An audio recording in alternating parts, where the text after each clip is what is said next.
Hello my class 12th student, how are you. मैं अरुण शर्मा, आपका physics teacher, एक बार फिर स्वागत करता हूं आपका आपके channel AVS physics for you पर। तो स्टूडेंट होप सो काफ़ी लंबा सफ़र तय कर लिया हम लोगों ने, चलते चलते इलेक्ट्रोस्टेट, करंट और अब हम पहुंच चुके हैं मैग्नेट पे।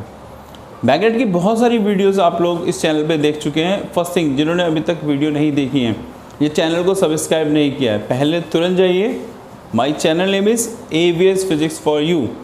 ये आप ही का चैनल है AVS फिजिक्स फॉर यू। तुरंत जाएं, सब्सक्राइब करें और मैग्नेट की जितनी वीडियो अब तक बन चुकी हैं उनको देखें, ताकि आपको बाकी सारी चीज़ें पीछे की अच्छे से समझ में आ जाए। आज हम मैग्नेट की इस सीरीज़ में एक नया टॉपिक लेकर आए हैं, motion of charge particle in magnetic field.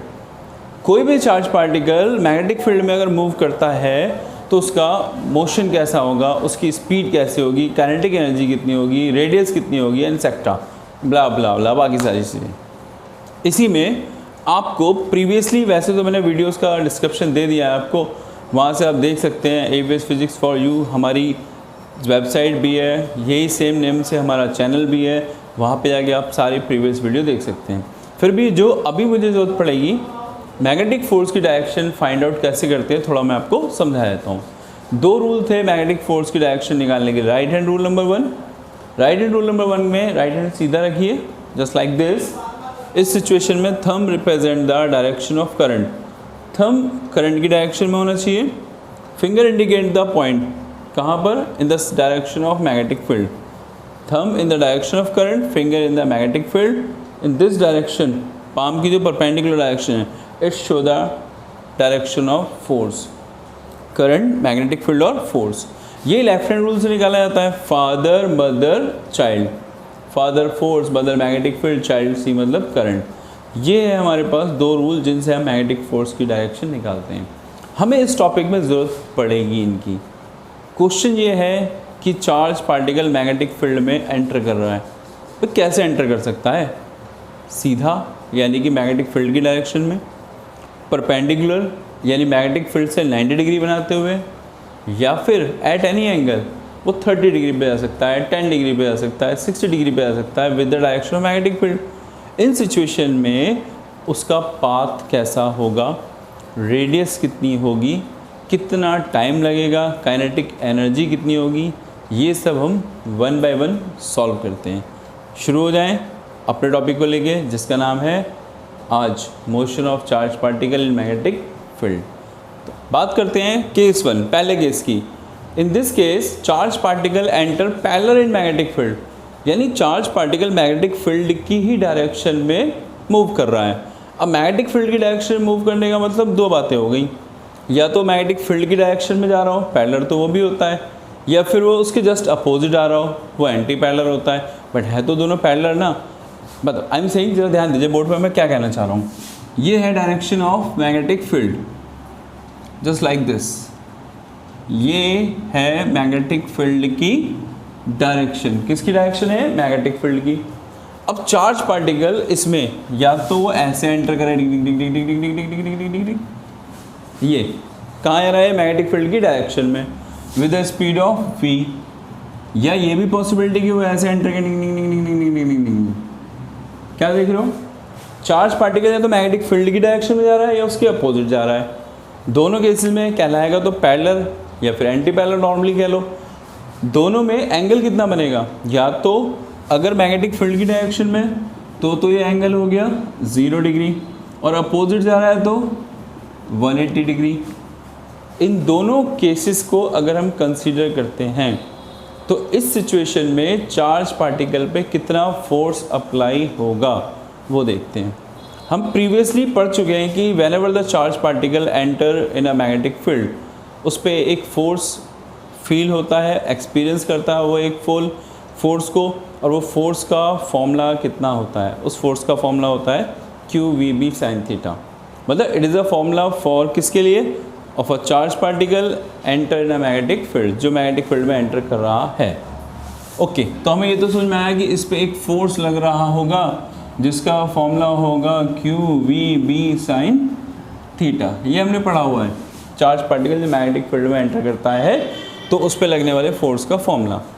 अब जैसा हमें दिया गया या तो वो चल रहा होगा 0 डिग्री पे यानी पैरेलल, या 180 पे यानी एंटी पैरेलल। तो देखते हैं क्या क्या इस पे अप्लाई होने वाले फोर्सेस की वैल्यू होती है। तो in the first case QVB sin 0 की वैल्यू कितनी होती है 0।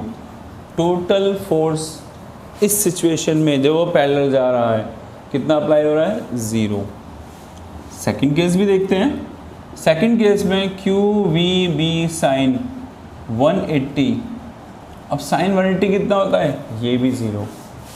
मतलब एक बात समझ में आती है कि चाहे वो मैग्नेटिक फील्ड के पैरेलल चले या एंटी पैरेलल चले, उस पर कोई मैग्नेटिक फोर्स अप्लाई नहीं होगा। और जब कोई फोर्स अप्लाई नहीं होगा तो उसके पाथ पे कोई फ़र्क पड़ेगा नहीं, वो तो सीधा ही चला जाएगा। जब तक उसे कोई डिस्टर्ब ना करे, कोई फोर्स अप्लाई ना हो, उसके पाथ पे कोई फ़र्क ही नहीं पड़ता। यहाँ पे तो कोई फोर्स ही नहीं लग रहा, तो पार्टिकल बिल्कुल जैसा चल रहा था, पैरेलल तो पैरेलल निकल गया, एंटी पैरेलल तो एंटी पैरेलल निकल गया। उसका पाथ कैसा आएगा, बिल्कुल स्ट्रेट लाइन। न्यूटन्स लॉ में भी बताया गया, हमने पढ़ा नहीं था न्यूटन्स फर्स्ट लॉ क्या था, if the no force apply on body it means their acceleration should be 0। अगर किसी बॉडी पे कोई फोर्स अप्लाई ना हो, एक्सटर्नल फोर्स अप्लाई ना हो, तो उस पर लगने वाला एक्सीलरेशन कितना होगा 0। और एक्सीलरेशन 0 होगा तो वेलोसिटी जो उसकी होगी वो कितनी होगी कांस्टेंट, ना इंक्रीज ना डिक्रीज। मीन्स ऑब्जेक्ट कंटिन्यूसली एक कांस्टेंट स्पीड से ही मैग्नेटिक फील्ड में चलता जाएगा। कंक्लूजन क्या निकला, इतनी देर से बोले जा रहे हैं बला बला बला। कहानी ये है कि जब भी चार्ज पार्टिकल मैग्नेटिक फील्ड के पैरेलल या एंटी पैरेलल चलेगा, पैरेलल या एंटी पैरेलल, उस पर अप्लाई होने वाला मैग्नेटिक फोर्स कितना होगा 0। इट मीन्स उस पर कोई फोर्स अप्लाई नहीं होगा। और न्यूटन्स थर्ड लॉ के अकॉर्डिंग, न्यूटन्स फर्स्ट लॉ के according, if the no force apply on body it means their acceleration should be 0, velocity is constant. वो अपनी बिना वेलोसिटी में कुछ भी चेंज किए जैसा था उसी पाथ पे चलता चला जाएगा। It's your first case. Hope so first case समझ में आ गया होगा। अब देखते हैं सेकंड केस में क्या सस्पेंस है, उस पर चलते हैं। ये मान के चलते हैं कि चार्ज पार्टिकल मैग्नेटिक फील्ड के परपेंडिकुलर चल रहा है। सबसे ज़्यादा बोर्ड में पूछे जाने वाला क्वेश्चन यही है, और सबसे पॉपुलर भी इसके अंदर यही आता है कि whenever the charged particle enter perpendicular in magnetic field then find the radius, forces and etc etc etc। तो इन सारी बातों को हम 1 by 1 कैलकुलेट करते हैं। अब हम बात करते हैं अपने सेकंड केस में, जिसमें हम ये डिस्कस कर रहे हैं कि whenever the charged particle enter perpendicular in a magnetic field, अगर कोई चार्ज पार्टिकल मैग्नेटिक फील्ड में परपेंडिकुलर एंटर करता है तो उसका path, velocity, acceleration, kinetic energy कितने कितने होते हैं। तो ज़रा गौर से देखिए, when charge particle enter perpendicular in magnetic field, ये साइन किसका है परपेंडिकुलर का, यानी वो मैग्नेटिक फील्ड में कैसे एंटर कर रहा है परपेंडिकुलर। भाई कैसे भी एंटर करे फोर्स तो लगेगा ना, कितना फोर्स लगेगा QVB साइन थीटा। अब ये थीटा कितना होगा, पहले एक कंडीशन करते हैं, जस्ट एग्जाम्पशन लेते हैं, एक आइडिया लेते हैं अंदाजा कि मैग्नेटिक फील्ड चाहिए हमें। सपोज ये मैंने लगा दिया, एक सुंदर सा मैग्नेटिक फील्ड बना दिया, ये एक हमारे पास सुंदर सा मैग्नेटिक फील्ड। ये क्रॉस क्या बताता है, इससे पहले वीडियोस में समझाया जा चुका है कि मैग्नेटिक फील्ड की 2 ही डायरेक्शन होंगी, या तो वो इनवर्ड बोर्ड होगा या आउटवर्ड होगा। इनवर्ड जा रहा है तो हम लोग क्या लगाएंगे क्रॉस, आउटवर्ड आ रहा होगा तो क्या लगाएंगे हम लोग डॉट।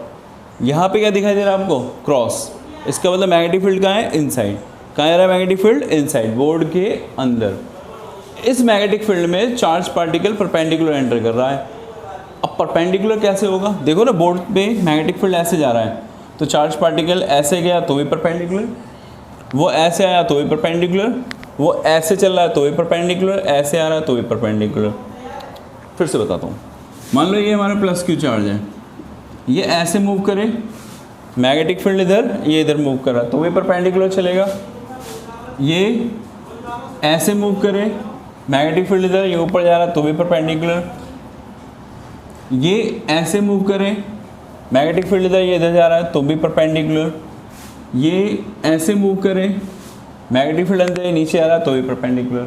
मतलब ये है उसकी परपेंडिकुलर डायरेक्शन। तो क्या फ़र्क पड़ा इससे, अब वो समझो। अगर वो परपेंडिकुलर चलता है तो फ़र्क क्या पड़ेगा। हमने सीखा था मैग्नेटिक फोर्स की डायरेक्शन जो होती है उसको हम राइट हैंड रूल से निकाल सकते हैं या फिर लेफ्ट हैंड रूल से। राइट हैंड रूल से कैसे निकाला था, फिर से एक बार रिपीट करा दूँ। Thumb current, finger magnetic field, और ये परपेंडिकुलर डायरेक्शन फोर्स को, ये करंट को बताएगा, ये मैग्नेटिक फील्ड को बताएगा और ये बताएगा फोर्स को। ये लेफ्ट हैंड रूल फिर से देख लो, फादर मदर चाइल्ड, ये फोर्स को, ये मैग्नेटिक फील्ड को, ये करंट को। पहले हम इस केस में देखते हैं, प्लस क्यू चार्ज इधर चल रहा है, प्लस क्यू चार्ज, करंट की डायरेक्शन पता है ना, प्लस क्यू के चलने की डायरेक्शन में, यानी जिधर प्लस चार्ज चलता है उस डायरेक्शन में करंट फ्लो होता है, या फिर in the opposite direction of flow of negative charge, जिधर नेगेटिव चार्ज चल रहा होगा उसके अपोजिट। अगर प्लस क्यू इधर चल रहा है तो मतलब करंट भी इधर है, करंट भी इधर। पहले मैं राइट हैंड से बताता हूँ, करंट इधर जा रहा है, प्लस क्यू इधर जा रहा है, मैग्नेटिक फील्ड अंदर है, तो ये फिंगर कहाँ जाएंगी, इनसाइड, मैग्नेटिक फील्ड अंदर, क्योंकि यहाँ पे मैग्नेटिक फील्ड अंदर है इसलिए फिंगर गई अंदर, करंट इधर क्योंकि प्लस क्यू इधर चल रहा है, तो फोर्स का लगेगा ऊपर। कौन से रूल से, राइट हैंड रूल से। और लेफ्ट हैंड रूल से देखो तो father mother child, magnetic field अंदर है, मैग्नेटिक फील्ड अंदर, करंट इधर, तो फोर्स का लगा ऊपर। यानी इन दोनों रूल्स के अकॉर्डिंग इस वक्त इस पे फोर्स का लग रहा होगा ऊपर। ज़रा इस कंडीशन को देखो, मैग्नेटिक फील्ड अंदर, ये मैग्नेटिक फील्ड अंदर, प्लस क्यू चार्ज ऊपर, करंट भी ऊपर, तो फोर्स का लगा इधर। और अगर इसी को लेफ्ट हैंड रूल से देखें तो मैग्नेटिक फील्ड करंट, फोर्स इधर। समझ में आ रहा है ना, ये मैंने कहा, फिर से देख लो एक बार, मैग्नेटिक फील्ड अंदर, करंट ऊपर, तो फोर्स का लग रहा है इधर। अब लगाते हैं इस कंडीशन के लिए, अगर प्लस क्यू इधर चल रहा होता तो क्या होता, मैग्नेटिक फील्ड अंदर, करंट इधर, फोर्स का लगता नीचे। लेफ्ट हैंड रूल से भी देख लो, सारे रूल से देख रहे हो तो मैग्नेटिक फील्ड इधर, ये डायरेक्शन, करंट इधर, मैग्नेटिक फील्ड इधर, फोर्स नीचे। इसके साथ क्या होता, मैग्नेटिक फील्ड अंदर, प्लस के नीचे, करंट यानी फोर्स इधर। और लेफ्ट हैंड पे देखें तो मैग्नेटिक फील्ड अंदर, करंट नीचे, फोर्स इधर। मतलब कुल मिला के आप क्या देख रहे हो, वो इधर से चले तो फोर्स ऊपर, इधर चले तो फोर्स इधर, इधर चले तो फोर्स नीचे, इधर चले तो फोर्स इधर, हर तरफ से फोर्स क्या लग रहा है, टूवर्ड्स एक सेंटर। 11वीं की फिजिक्स में बिल्कुल क्लियर समझाया था। अगर किसी ऑब्जेक्ट का मोशन ऐसा हो कि चारों तरफ से उस पर लगने वाला फोर्स एक ही सेंटर की तरफ हो तो उसका पाथ कैसा होता है, सर्कुलर। यहाँ पर इसकी डायरेक्शन ये शो करती है कि वो पार्टिकल कैसे चल रहा होगा, ये ऐसे सर्कुलर पाथ में, ये लगातार मूव कर रहा होगा एक सर्कुलर पाथ में। तो इट इज़ वेरी क्लियर कि whenever the charge particle enter perpendicular in a magnetic field it trace a circular path. जब भी चार्ज पार्टिकल मैग्नेटिक फील्ड में परपेंडिकुलर चलेगा वो धीरे धीरे सर्कुलर पाथ बना लेगा। अब ये एक सर्कल में घूम रहा है, सर्कल की रेडियस, सर्कल का टाइम पीरियड, सर्कल की फ्रीक्वेंसी, इसकी काइनेटिक एनर्जी सब निकालेंगे। अब देखते हैं कितने एंगल पे एंटर कर रहा था, ये एंटर कर रहा था 90 डिग्री पे, तो साइन 90 की वैल्यू कितनी होती है, 1। कितना फोर्स लगा इस पर, QVB। ये एक सर्कुलर पाथ में भी घूम रहा है इसलिए इस पर सेंटर की ओर एक फोर्स और लग रहा होगा जिसका नाम होता है सेंट्रीपिटल फोर्स और वैल्यू होती है इसकी mv²/r। ये दोनों ही फोर्सेस किस पे लग रहे हैं, इस चार्ज पार्टिकल पे। दोनों को इक्वल कर लो, mv²/r is equal to QVB। यहाँ से कैलकुलेशन करते हैं, एक v से v कैंसिल, तो r is equal to mv/QB। ये क्या मिला हमें, इस सर्कुलर पाथ की रेडियस का फॉर्मूला। एक बात गौर से देख लो, radius it should be depend on speed. भाई मास तो फिक्स होता है, अगर मान लो एक चार्ज पार्टिकल की बात करो, चलो इलेक्ट्रॉन, मास फिक्स होगा, चार्ज फिक्स होगा, मैग्नेटिक फील्ड तो है ही यूनिफॉर्म, बचा गया वेलोसिटी। मतलब जितनी ज़्यादा उसकी स्पीड होगी उतना बड़ा रेडियस। 100 की स्पीड, चलो एक रेडियस हो गया 2 यूनिट का, 200 की स्पीड, रेडियस उससे बड़ा। जितनी ज़्यादा स्पीड उतना सर्कुलर पाथ की रेडियस भी ज़्यादा। Radius is directly depend on speed, ये हमें पता चला। बट अभी हमें और भी चीज़ें निकालनी है। क्या क्या निकालना है, इसका टाइम पीरियड। अब वो देखते हैं कि टाइम पीरियड कैसे निकलेगा, उसके लिए डिस्कशन।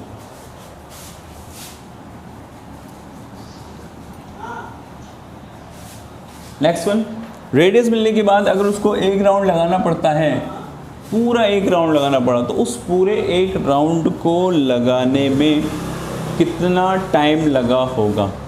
टाइम का फॉर्मूला क्या होता है, simple, distance upon speed. Distance कितनी घूमेगा वो, सर्कमफ्रेंस के इक्वल 2 पाई आर। स्पीड कितनी है उसकी, v। यहाँ से हम r की वैल्यू प्लेस करते हैं, कितनी है r की वैल्यू, mv अपॉन qb। तो यहाँ से टाइम कितना मिला, 2 पाई m अपॉन qb। ये हमने निकाला उस चार्ज पार्टिकल को एक पूरा राउंड लगाने में लगने वाला टाइम। चलो टाइम मिला, और क्या निकाल चुके तब तक हम, रेडियस निकाल चुके थे mv अपॉन qb। और देखते हैं फ्रीक्वेंसी। फ्रीक्वेंसी का फॉर्मूला क्या होता है, यानी 1 सेकंड में कितनी बार घूम रहा है। फ्रीक्वेंसी होती है 1 अपॉन टाइम पीरियड, रिवर्स कर लो, qb अपॉन 2 पाई m। अब तक हमें क्या क्या मिल गया, उसकी रेडियस का फॉर्मूला, टाइम पीरियड का फॉर्मूला, फ्रीक्वेंसी का फॉर्मूला। एक बार काइनेटिक एनर्जी का और मिल जाए तो मज़ा आ जाएगा। कैसे मिलेगा वो देखते हैं। काइनेटिक एनर्जी, अभी हमने एक बात पढ़ी थी शुरुआत में, यहीं पर लास्ट में देखिएगा, एक बात और अभी क्लियरफाई की थी कि जब वो सर्कुलर पाथ में घूमता है तो 2 फोर्स लगते हैं। एक तो लगता है सेंट्रीपिटल फोर्स और एक लगता है मैग्नेटिक फोर्स QVB। मैं क्या कर रहा हूँ, इसमें हाफ से मल्टीप्लाई कर रहा हूँ दोनों साइड, r उधर भेज दो, तो half mv square is equal to half QVBR। That is the expression of kinetic energy. ये किसका एक्सप्रेशन है, उसकी काइनेटिक एनर्जी का। इस तरीके से हमने 2 बातें अब तक पता कर ली हैं। पहली बात कि चार्ज पार्टिकल मैग्नेटिक फील्ड में पैरेलल चल रहा है तो उस पर कोई फोर्स लगेगा नहीं, पाथ में कोई चेंजेस आएगा नहीं। दूसरी बात, अगर वो परपेंडिकुलर चलता है तो उसकी रेडियस का फॉर्मूला होगा mv अपॉन qb, क्योंकि वो एक सर्कुलर पाथ में होगा। टाइम पीरियड का फॉर्मूला होगा 2 पाई m अपॉन qb। फ्रीक्वेंसी का फॉर्मूला होगा qb अपॉन 2 पाई m। काइनेटिक एनर्जी का फॉर्मूला 1/2 QVBR। ये सारे हमने इसके फॉर्मूले निकाले। लेकिन अभी कई बार क्वेश्चंस में रेडियस को लेके अलग अलग तरह से फॉर्मूले जनरेट करने को कहता है, मोमेंटम से, अदर थिंग से। एक बार उन पर भी ट्रायल कर लेते हैं क्या क्या आ सकता है। देखिए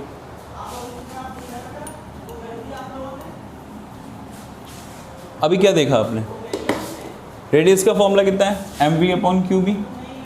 मैं इसको इम्प्लीमेंट करके बताता हूँ। हमें पता है लीनियर मोमेंटम का फॉर्मूला क्या होता है, mv। अगर मैं चाहूँ तो इसको बदल सकता हूँ, mv को मैंने बदला p से। अब रेडियस का फॉर्मूला किसकी फॉर्म में आ गया, लीनियर मोमेंटम। कई बार एग्जाम में क्वेश्चन में आया है रेडियस निकालने को लीनियर मोमेंटम की फॉर्म में। बट अभी कुछ और भी ट्रायल कर सकते हैं। कैसे, आपको पता है लीनियर मोमेंटम का फॉर्मूला होता है mv। काइनेटिक एनर्जी का फॉर्मूला होता है हाफ mv स्क्वायर। अगर मैं चाहूँ तो इसमें m से मल्टीप्लाई करता हूँ, m से डिवाइड। ये काइनेटिक एनर्जी हो जाएगी हाफ mv का होल स्क्वायर अपॉन m, मतलब 1/2 p स्क्वायर अपॉन m। यानी p किसके बराबर आ रहा है, 2k। देखिएगा 2km, p बराबर आ गया 2km। ये लीनियर मोमेंटम की वैल्यू। मतलब अगर ये वैल्यू मैं यहाँ रख दूँ तो एक बात और क्लियर हो रही है, क्या, रेडियस का फॉर्मूला ये बन गया हमारे पास 2km डिवाइड बाई qb। देख रहे हो कितने सारे रेडियस के फॉर्मूले, एक मास वेलोसिटी की फॉर्म में, लीनियर मोमेंटम की फॉर्म में, काइनेटिक एनर्जी की फॉर्म में। लेकिन एक बात यहाँ पे, काइनेटिक एनर्जी का मतलब क्या है, काइनेटिक एनर्जी कैसे देंगे, मैकेनिकल तो होगी नहीं, वो होगी इलेक्ट्रोस्टैटिक काइनेटिक एनर्जी। अब इलेक्ट्रोस्टैटिक काइनेटिक एनर्जी किसके बराबर होती है, वर्क डन के। उसका फॉर्मूला क्या होता है, हम इसको एक और तरीके से बदल सकते हैं, वो भी सीखते हैं। देखिए और से मैं बात करता हूँ काइनेटिक एनर्जी की। काइनेटिक एनर्जी का फॉर्मूला वर्क डन के बराबर, और वर्क डन का फॉर्मूला होता था चार्ज इनटू पोटेंशियल। ये v जो है पोटेंशियल को बताता है, इलेक्ट्रोस्टैटिक पोटेंशियल को। वेलोसिटी में समझ लेना, इलेक्ट्रोस्टैटिक पोटेंशियल को। तो अगर ऐसा रखा जाए तो रेडियस का एक फॉर्मूला और तैयार होगा। देखो अब तक क्या मिला हमें, 2k को हमने बदल दिया किसमें, qvm। q चार्ज है, v voltage, m mass divide by qb। थोड़ा सा और इसको मॉडिफाई कर लेते हैं। देखो रूट लगा देता हूँ पूरे में, ये जब Q है इसको मैं अंदर ले जाऊँगा, कितना हो जाएगा ये अंदर रूट लगाते ही क्यू स्क्वायर, एक Q से Q कट गया तुरंत, बचेगा 2BM अपॉन बी स्क्वायर। पहले बड़ी बात क्या करा मैंने, 2 ये जैसे इस पर रूट लगाऊंगा Q स्क्वायर बी स्क्वायर हो जाएगा, रूट के अंदर आते ही पूरे पे रूट लेते ही Q से Q कट गया एक, फिर भी नीचे क्या बचा एक Q। ये भी एक फॉर्मूला तैयार हो रहा है रेडियस का। इस तरीके से बहुत डिफरेंट फॉर्मूलेज हम जनरेट कर सकते हैं। 1 बाय 1 अच्छे से समझ लीजिएगा, क्लियर हो जाएंगी बातें सारी की सारी। शुरू करते हैं केस थर्ड। ये केस थर्ड क्या है, अब तक चार्ज पार्टिकल मैग्नेटिक फील्ड में पैरेलल देखा, एंटी पैरेलल देखा, परपेंडिकुलर देखा।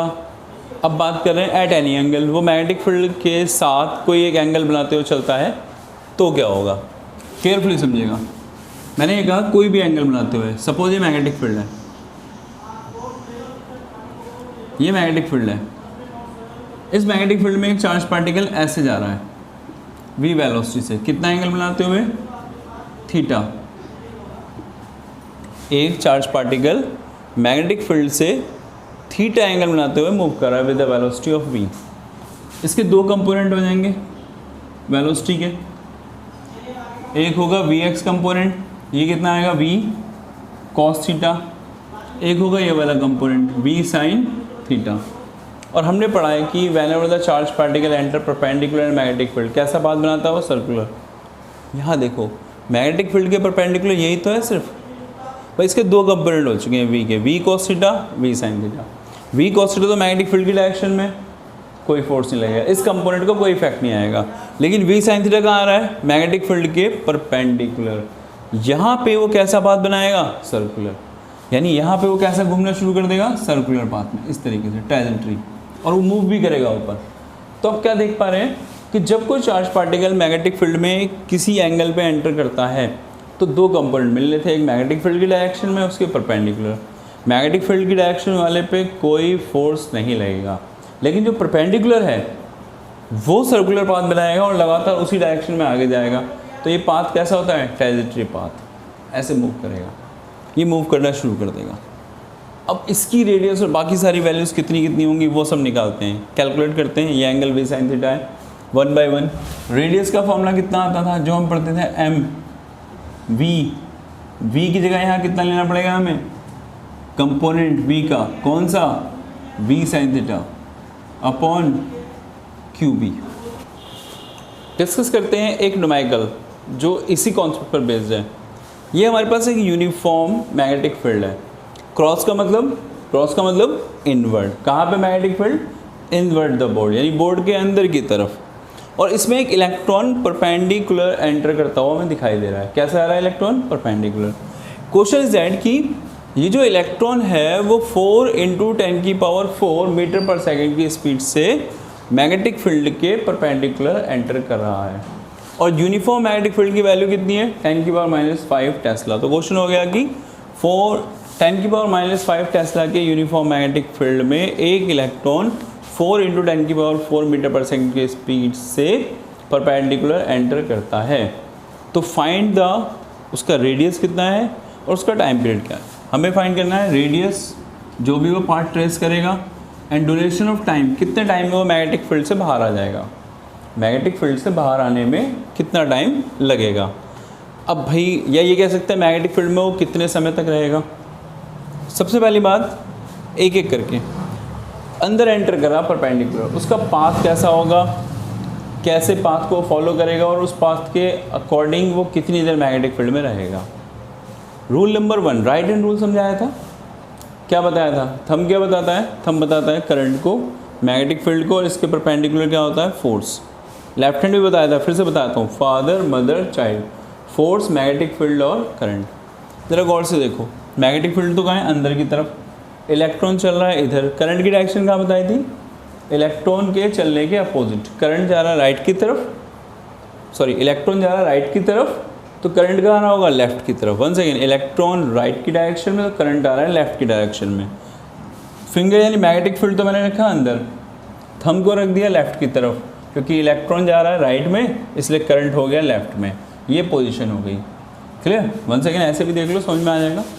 ये अंदर इलेक्ट्रॉन इधर तो करंट इधर, तो फोर्स का लगेगा नीचे, यानी इस पर धीरे धीरे फोर्स का लगना शुरू हो जाएगा नीचे की तरफ। एक बार लेफ्ट हैंड रूल से भी देख लेते हैं।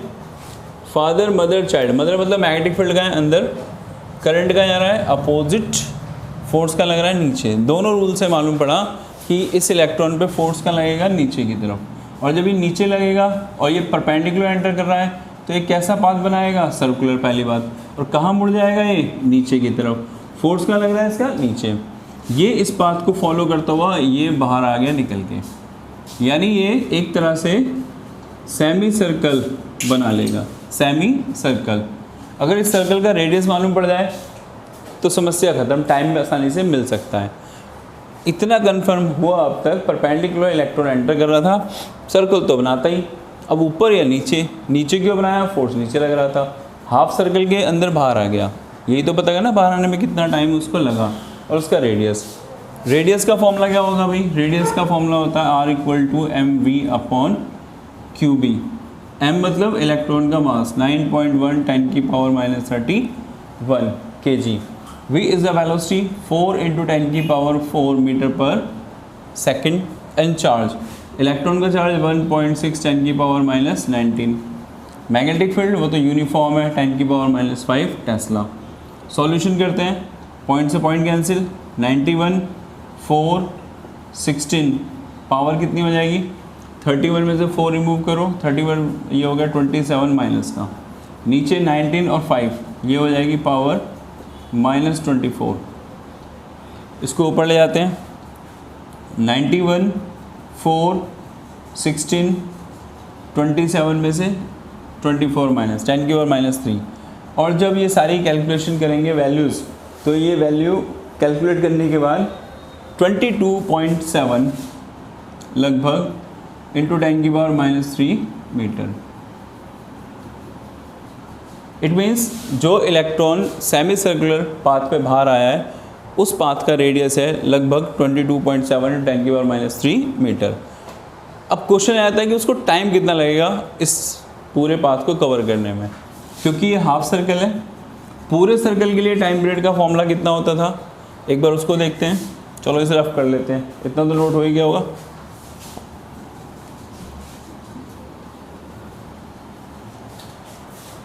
पूरे सर्कल के लिए टाइम पीरियड का फॉर्मूला होता था 2πm/qb, बट हम तो हाफ सर्कल की बात कर रहे हैं, इसका आधा कर दो, क्या बचेगा, सिर्फ πm/qb। रखते हैं वैल्यू, पाई की value 22/7, mass of electron 9.1 10⁻31, charge की वैल्यू थी 1.6 10⁻19 और मैग्नेटिक फील्ड था 10⁻5। ये वैल्यू आएगी 22 पॉइंट से पॉइंट कैंसिल, 91 7 16 ऊपर -31 नीचे हो गया -24। तो 22 × 91 7 × 16 पावर 31 में 24 माइनस करिए, ये हो गए हमारे पास -7। मतलब अब इसको कैलकुलेट करना है। जब इसको कैलकुलेट करेंगे तो इसकी वैल्यू ऑलमोस्ट 1.8 लगभग 1.8 × 10⁻⁻6 सेकंड के आसपास। मतलब ये पता चला कि वो जो इलेक्ट्रॉन था उसने एक सर्कुलर पाथ बनाया जिसकी रेडियस लगभग हमने निकाल ली थी 22 पॉइंट समथिंग, उसने हाफ सर्कल को पूरा करने में इतना टाइम लिया। एक सेकंड न्यूमेरिकल ट्राई करते हैं सेम कॉन्सेप्ट पे। एक इलेक्ट्रॉन जो 10⁴ वोल्टेज से एक्सलेट था, मैग्नेटिक फील्ड 0.04 टेस्ला में मैग्नेटिक फील्ड के परपेंडिकुलर एंटर करता है। एक इलेक्ट्रॉन जिसका वोल्टेज गिवन है, जिससे वो एक्सलेट है, जिस मैग्नेटिक फील्ड में परपेंडिकुलर एंटर करता है वो मैग्नेटिक फील्ड गिवन है, और हमसे पूछा जाता है कि उस मैग्नेटिक फील्ड में जब वो एंटर करेगा तो उसका पाथ कैसा होगा और उसका रेडियस कितना होगा। तो one thing should be very clear, अब तक हम देख चुके हैं परपेंडिकुलर एंटर कर रहा है मतलब उसका पाथ होगा सर्कुलर। हमें उस सर्कल का रेडियस निकालना है, वेरी इजी। अब तक हम कई बार कोशिश कर चुके हैं रेडियस निकालने की। फॉर्मूला होता है R=mv/qb। चलो बात करते हैं, क्योंकि हमें इलेक्ट्रॉन उससे साफ साफ बोल ही दिया कि कौन घूम रहा है इसमें, इलेक्ट्रॉन। तो मास का तो कोई इशू ही नहीं है, 9.1 10 की पावर -31 ले लेंगे। चार्ज का कोई इशू ही नहीं है, चार्ज हो गया 1.6 10 की पावर -19 कूलम। बट गौर से देखना, मास पता चला, चार्ज पता है, मैग्नेटिक फील्ड पता है, ये वेलोसिटी नहीं पता। क्या गिवन है इस बार उसकी जगह पे, वोल्टेज। हमें वेलोसिटी निकालनी पड़ेगी इस गिवन वोल्टेज से, क्योंकि इलेक्ट्रॉन रनिंग कंडीशन में चल रहा है, उसमें कौन सी एनर्जी होगी, काइनेटिक। उसका फॉर्मूला क्या होता है, 12mv²। और एनर्जी किसके बराबर होती है, वर्क डन के। वर्क डन इलेक्ट्रोस्टैटिक, अगर हम बात करें इलेक्ट्रोस्टैटिक एनर्जी की, तो उसके अकॉर्डिंग वर्क डन का फॉर्मूला क्या होता है, चार्ज इनटू पोटेंशियल। फ़र्क समझना, ये वेलोसिटी है और ये पोटेंशियल। यहाँ से हमें मिलेगी वेलोसिटी की वैल्यू कितनी, 2qv/m, वो भी रूट में। ये हमें क्या मिला, वेलोसिटी। इसको यहाँ प्लेस करते हैं, तो r = m/qb, और वेलोसिटी की वैल्यू रूट लगाया 2qv/m। इसको थोड़ा सिंप्लीफाई करते हैं, अजीब सा दिख रहा है, अंदर ले चलते हैं सब कुछ। m पहले तो जो है अंदर already 2qvm values, m², m अंदर आते ही q² b²। तो जो फॉर्मूला मिलेगा वो रेडियस का होगा हमारे पास अब रूट में 2, एक q से q कैंसिल, v, एक m से m कैंसिल, अपॉन में q और b²। ये हमारे पास एक पर्टिकुलर वैल्यूज़ आ गई हैं।